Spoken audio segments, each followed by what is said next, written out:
Mari saudara, sebelum kita mulai persekutuan kita masuk di dalam doa. Tuhan Yesus, kami akan belajar firman-Mu. Kami sangat membutuhkan hikmat dari surga, supaya apa yang kami pelajari tidak lalu dengan sia-sia. Roh Kudus, kuasai hati dan pikiran kami, supaya apa yang kami pelajari dapat kami pahami dengan baik.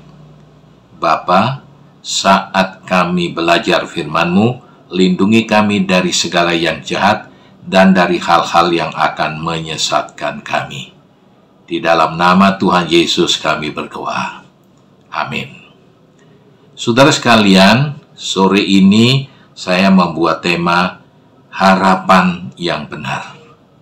Kita akan membahasnya dari Yohanes pasal 5 ayat 1 sampai 9. Mari kita perhatikan ayat-ayat tersebut. Dalam perikop ini kita menemukan bahwa ada seorang yang menderita penyakit lumpuh sudah 38 tahun lamanya. Saya yakin orang ini pasti sudah berupaya untuk sembuh, namun nyatanya dia belum sembuh. Kemudian kita membaca juga bahwa saat itu dia berbaring di tepi kolam Bethesda. Di sini pun dia berharap agar supaya dia bisa sembuh dari lumpuhnya tersebut. Dan ternyata sampai saat itu dia juga belum sembuh. Mari saudara kita perhatikan apa yang menjadi harapan untuk sembuh dari orang lumpuh ini. Saudara, saya mencatat ada 3 hal yang menjadi harapan orang lumpuh tersebut. Yang pertama, dia berharap ada malaikat datang dan mandi di kolam itu. Yang kedua, karena dia tidak bisa melihat malaikat, sebagai tandanya malaikat itu datang, bahwa air kolam itu bergoncang. Dan harapan yang ketiga adalah agar supaya ada orang yang menurunkan dia ke dalam kolam itu bila air kolam itu bergoncang. Saudara, ternyata ketiga harapannya ini pun belum berhasil untuk memulihkan lumpuhnya. Saudara, mari kita perhatikan sekarang pengharapan orang lumpuh tersebut, atau tempat orang lumpuh itu menaruh pengharapan. Karena tempat orang lumpuh ini menaruh pengharapan ternyata juga sering dipakai oleh manusia untuk menaruh pengharapannya untuk menyelesaikan masalah-masalah hidupnya dan bahkan untuk kesembuhan penyakitnya. Mari kita melihat yang pertama, saudara, yaitu malaikat. Malaikat ini berarti roh-roh yang bukan Allah.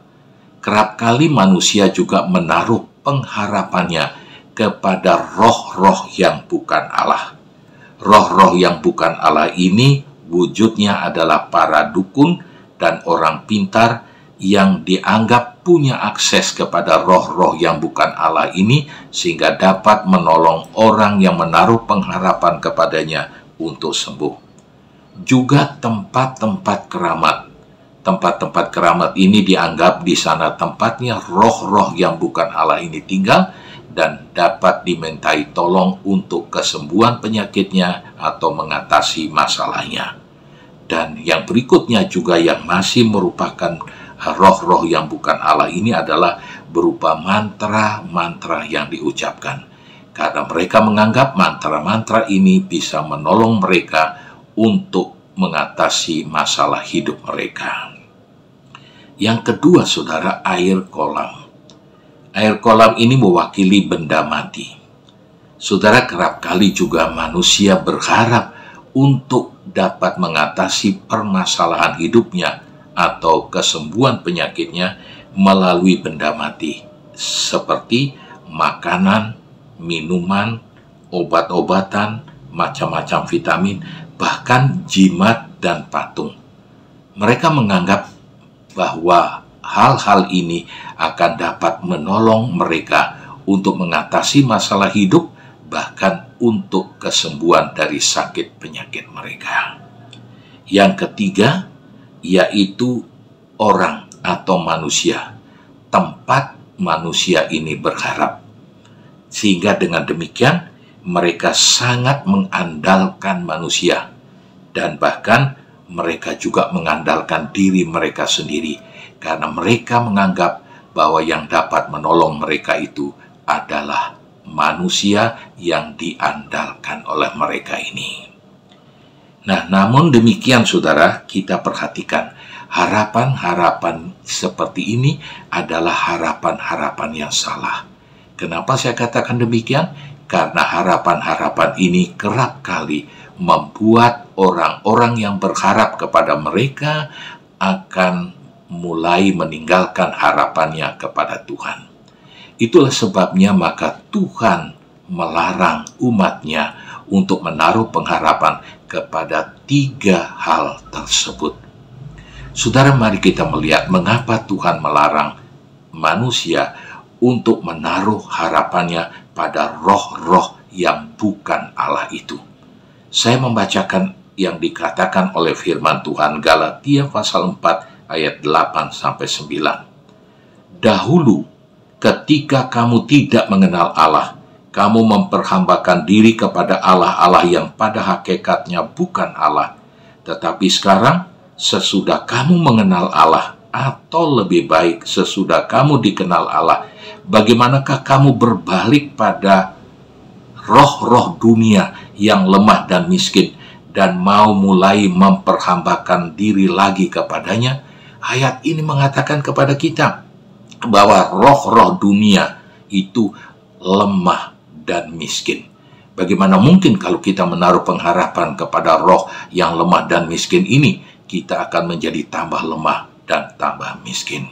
Karena itulah Tuhan melarang kita menaruh harapan kepada roh-roh yang bukan Allah ini. Yang kedua adalah benda mati.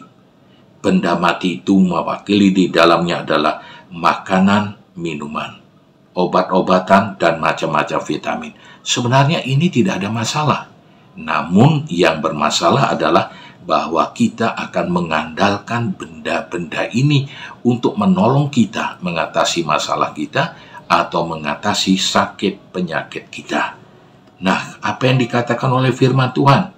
1 Korintus pasal 10 ayat 23 mengatakan, segala sesuatu diperbolehkan, benar, tetapi bukan segala sesuatu berguna. Segala sesuatu diperbolehkan, benar, tetapi bukan segala sesuatu membangun. Ayat ini mau mengajar kepada kita agar supaya yang diperbolehkan itu kita pilih, yang berguna dan yang membangun. Bila tidak berguna dan tidak membangun, jangan dipilih. Jadi dengan demikian kita melihat jangan menaruh pengharapan kepada benda mati ini. Yang berikutnya kita melihat seringkali orang menaruh harapannya kepada jimat dan patung. Mereka memiliki banyak jimat yang disimpan di kantongnya kah, di lemarinya kah, di bawah bantalnya kah. Saudara, seringkali jimat ini dianggap bisa menolong mereka mengatasi masalah. Tuhan melarang orang-orang manusia untuk menaruh harapannya pada jimat dan patung. Sebab Matius 4 ayat 10 mengatakan, maka berkatalah Yesus kepadanya, enyahlah iblis, sebab ada tertulis, engkau harus menyembah Tuhan Allahmu, dan hanya kepada Dia sajalah engkau berbakti. Yesus mengingatkan kepada kita bahwa kita hanya boleh menyembah Allah Tuhan kita dalam Kristus Yesus, bukan kepada yang lain.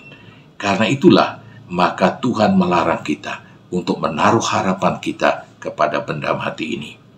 Kemudian yang ketiga, Tuhan juga melarang kita untuk menaruh harapan kita kepada manusia dan juga kepada diri kita sendiri. Karena Yeremia pasal 17 ayat 5 mengatakan, beginilah firman Tuhan, terkutuklah orang yang mengandalkan manusia, yang mengandalkan kekuatannya sendiri, dan yang hatinya menjauh daripada Tuhan. Saudara, ayat ini mau mengatakan kepada kita bahwa kalau kita mengandalkan manusia dan kita mengandalkan diri kita sendiri, maka kita adalah orang terkutuk. Orang terkutuk artinya orang yang tidak dapat menerima berkat Tuhan. Apalagi kemudian dikatakan hatinya menjauh dari Tuhan. Nah, saudara, setelah kita melihat mengapa Tuhan melarang kita untuk menaruh pengharapan pada ketiga hal yang kita sudah pelajari tadi, maka kita sekarang membaca tawaran Tuhan Yesus kepada orang yang lumpuh itu. Tawaran Tuhan Yesus adalah, maukah engkau sembuh? Apa maksudnya Tuhan Yesus ini? Tuhan Yesus bermaksud agar supaya orang lumpuh ini meninggalkan harapannya yang sia-sia tadi. Kemudian Yesus berharap agar supaya orang lumpuh ini mengalihkan harapannya itu kepada Tuhan Yesus Kristus. Dan saudara perhatikan bahwa orang lumpuh itu ternyata mau menuruti apa yang dikatakan oleh Yesus.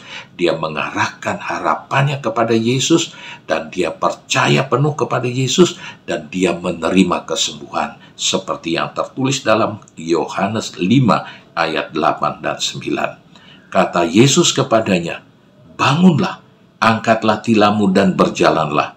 Dan pada saat itu juga sembuhlah orang itu. Lalu ia mengangkat tilamnya dan berjalan. Saudara perhatikan, begitu orang lumpuh itu mengalihkan harapannya dari harapan yang sia-sia kepada harapan yang benar, yaitu kepada Yesus Kristus, saat itu juga dia sembuh dari penyakitnya. Nah, saudara, setelah kita belajar itu, maka apa yang dapat kita pelajari dari semuanya itu? Pertanyaan yang harus kita jawab adalah, siapa atau apa tempat saudara menaruh harapan untuk setiap masalah saudara saat ini? Saudara, bila setelah kita mempelajari apa yang kita pelajari tadi, dan bila kita tahu kita sedang menaruh pengharapan pada tempat yang salah, segera perbaiki. Alihkan harapan saudara. Tinggalkan harapan yang salah, arahkan harapan saudara kepada Yesus. Kita melihat di sini, kemudian setelah mengarahkan pengharapan kita kepada Yesus, percayalah bahwa dia sanggup menolong kita dalam segala permasalahan kita. Mazmur 37 ayat 5 mengatakan, serahkanlah hidupmu kepada Tuhan dan percayalah kepadanya, dan ia akan bertindak. Ayat ini dengan jelas mengatakan, serahkan segala persoalanmu, serahkan segala penyakitmu, serahkanlah hidupmu kepada Tuhan. Dan bukan cuma serahkan, percayalah kepadanya bahwa dia sanggup menolong. Dan ayat itu mengatakan bahwa dia akan bertindak. Kenapa Tuhan sering belum bertindak terhadap segala permohonan kita, terhadap semua penyerahan kita? Mungkin kita sudah menyerahkan, tetapi kita belum percaya kepadanya. Karena itu mari siang hari ini kita percaya kepadanya. Sehingga dengan demikian kita akan dapat melihat tindakan Tuhan dalam menolong kita. Nah, saudara, sekarang bagaimana supaya kita tetap menaruh harapan kita kepada Yesus? Tuhan memberikan kita sarana untuk tetap beriman, menaruh pengharapan kita hanya kepada Yesus saja dalam segala masalah hidup kita. Yang pertama, sediakan waktu untuk membaca firman Tuhan secara teratur setiap hari. Karena firman inilah yang akan menolong kita untuk tetap dapat bertahan dalam iman kita kepada harapan kita kepada Yesus Kristus. Yang kedua, sediakan waktu saudara untuk bersekutu dengan Bapa di surga melalui doa. Karena persekutuan dengan Bapa di surga memberi kepada kita kekuatan untuk dapat mengatasi masalah-masalah kita. Dan yang ketiga, mintalah pimpinan Roh Kudus, karena dia adalah Roh penolong, Roh pengajar, Roh penasihat. Maka dengan minta pertolongannya, maka kita dapat mengatasi permasalahan kita, bahkan sakit penyakit kita. Biarlah apa yang kita pelajari pada hari ini akan menolong kita untuk dapat menyelesaikan semua masalah kita bersama Tuhan, bahkan menyembuhkan penyakit kita. Tuhan memberkati saudara-saudara sekalian. Amin.